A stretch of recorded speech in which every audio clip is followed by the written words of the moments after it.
Okay, now we have our new Vista, brand new Honeywell VISTA 21IP panel. We have fished our zone wires through this knockout in the can, and we've got our siren, transformer, and keypad wires coming out of this hole. Both of these knockouts are in there for this very purpose, so you just kind of knock them out and you've got your hole. We had our hole in the wall with all our wires coming through. So we are now going to mount this new can, which is a slightly different size than our old can. Obviously, we want to make sure that the hole where the wires are coming through is going to be behind these holes so we don't pinch any wires. We've got a level. Make sure we do a nice clean installation here. And we're going to mark our 4 holes.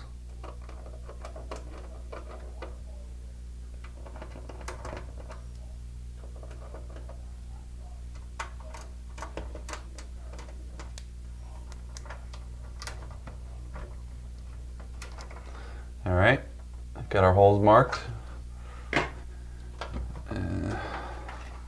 Hold the panel down.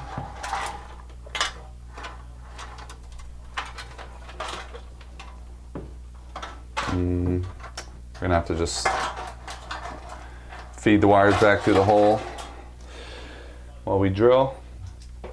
We've got screws and wall anchors, and we've got our electric drill.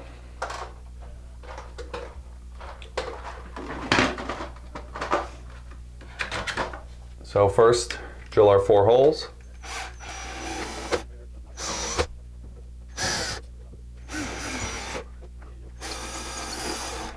Making sure they're big enough for our anchors. We have a hammer. Hammer in our anchors.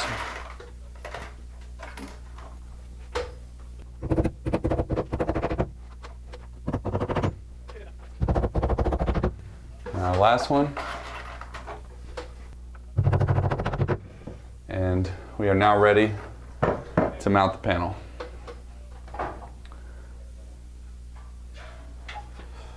Fish our wires back through the knockouts. Starting with our whole zone bundle here.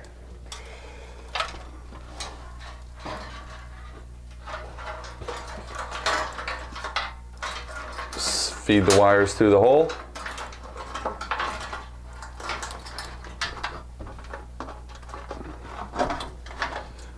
We've got our transformer, siren, and keypad wires through the other hole.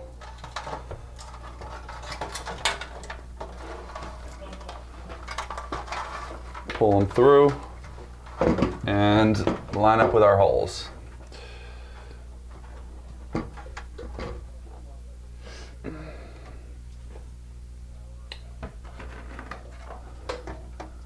Got our screws.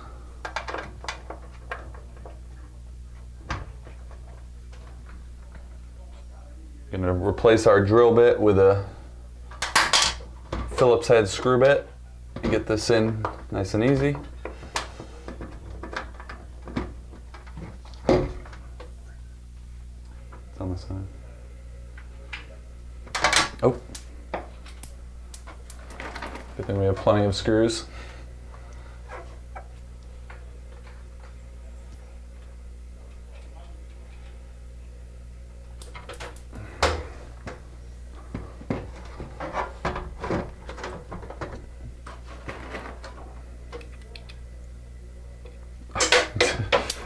Like I said, plenty of screws.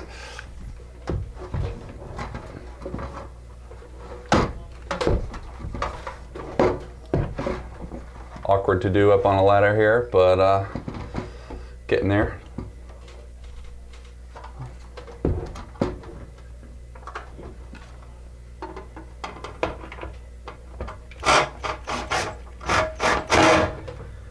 Just enough to hold it.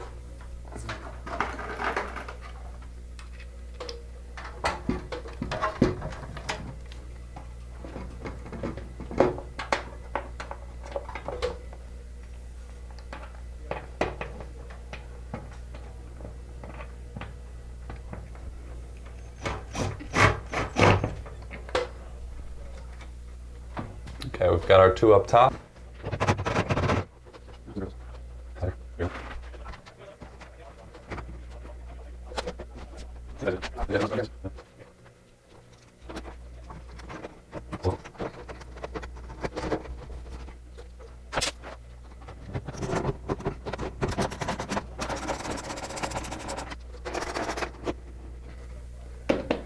Finalize our last one.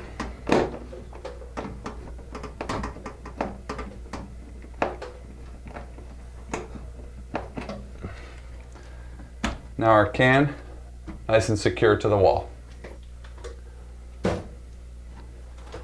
So, next step in the process is to connect everything. So, what we want to do first is our keypads.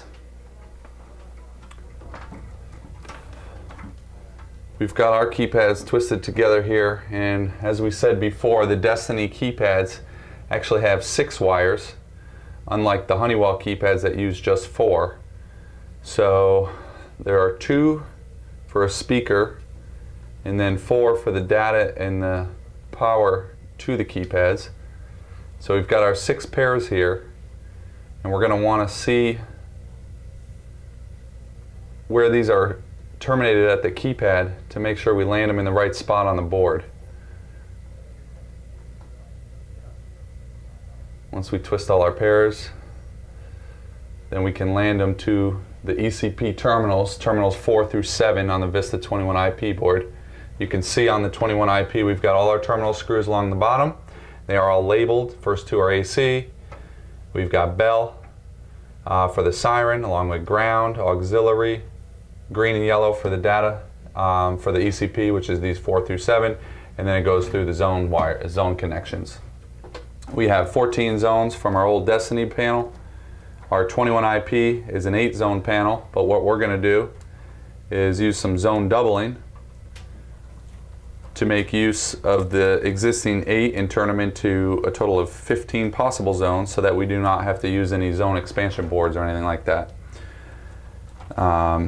We're going to have to use new resistors. The resistor value on the old Destiny board is a different value than the one on what the 21IP needs. 21IP needs 2K resistors run in series for each zone. So we're going to have to take all the resistors off and connect them with the zone doubling resistors that comes with the 21IP. We'll show that in a minute.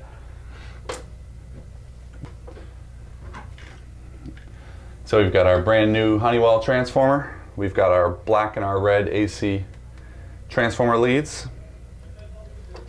Just simply hook them a little bit and get it nice and tight with the screw. With these transformers, polarity does not matter, so red and black can go to either terminal. You just want to make sure, obviously, that's 1 to 1. And that when your screw is tightened down, you've got good connection. Nice and tight. And we now have our AC power, red and black, connected. We do not want to plug it in quite yet. You always want to make your connections at the panel before you actually are going to plug the transformer in. Otherwise you're dealing with hot live wires over here and you may do damage to the board. So we've got our label showing transformer. It's black and the red that match. Again, polarity does not matter. So you've got our first 2 terminals labeled AC on our 21IP.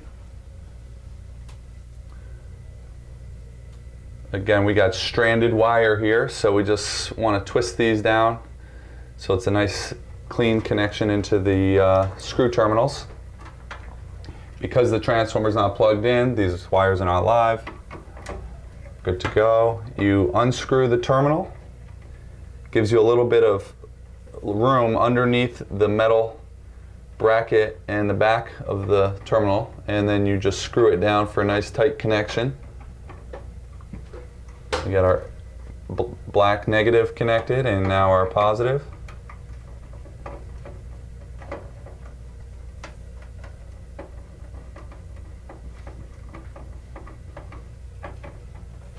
So now we have our AC power wire.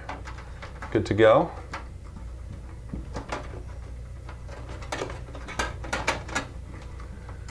Next one we're going to connect is our siren wire.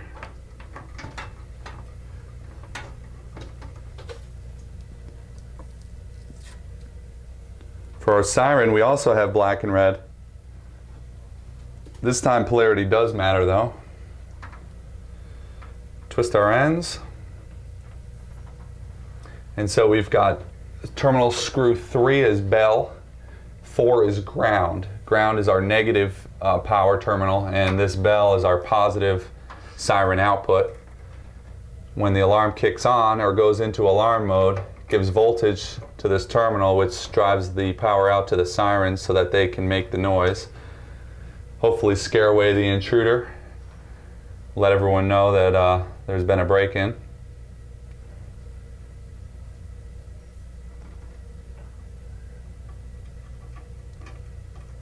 So this is obviously for a wired siren.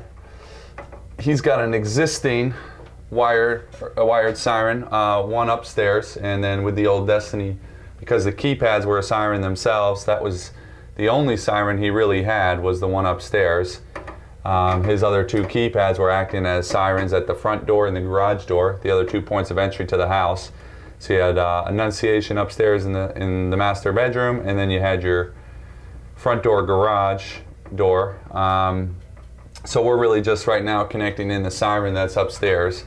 Once we get everything connected, if that siren is not going to be loud enough, we can always add in a extra wired siren, a 712 or a 702 are nice loud sirens. Those are Honeywell model numbers. Otherwise, we can go ahead and add a wireless siren. Might make it a little bit easier. 5800 wave. That one just simply plugs into an outlet. But we're going to deal with getting all the zones connected, keypads, and then we'll look at that later. So now that we have our AC power and our siren connected, the next thing we want to do is our keypads.